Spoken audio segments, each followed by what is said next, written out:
Kamakailan ay kumalat ang balitang magiging bahagi umano ng upcoming drama series ng MQuest Ventures at APT Studios na The Kingdom Magkabilang Mundo ang aktor na si Derek Ramsey.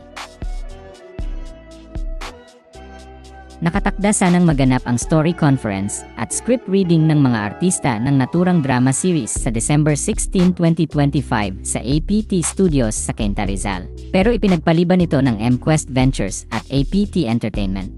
Walang ibinigay na dahilan ang MQuest Ventures at APT Entertainment tungkol sa postponement ng story conference at script reading. Pero ibinalita ng Pep.ph na maaaring may kinalaman ang pagpunta ni Derek sa London kasama ang anak nila ni Ellen Adarna na si Baby Liana.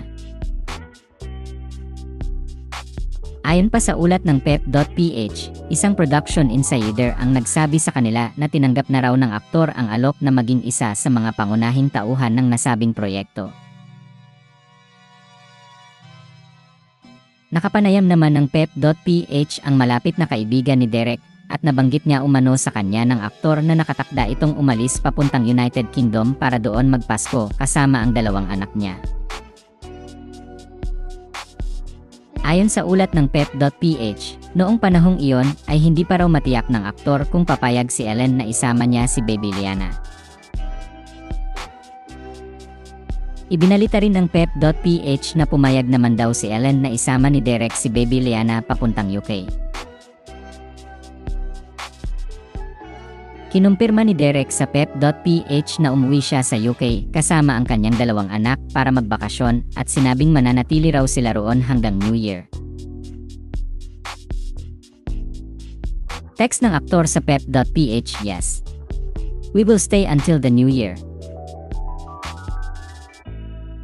Hindi na ibinahagi ni Derek kung paano niya napapayag si Ellen na isama niya si Baby Liana. Matatanda ang ipinagdiwang ni Derek ang kanyang 49th birthday noong December 7, 2025 at noong araw na iyon ay nakapiling niya si Baby Liana. Ipinakita rin ng aktor ang suot niyang hoodie sweater na may tatak na "Love My Baby Liana" at naging emosyonal siya nang magbigay siya ng mensahe sa mga dumalo sa intimate birthday celebration niya noong araw na iyon. Ayon din sa ulat ng Pep.ph, sinabi ni Derek na sa pagkakaalam daw niya'y inilipat ng ibang schedule ang story conference ng The Kingdom Magkabilang Mundo.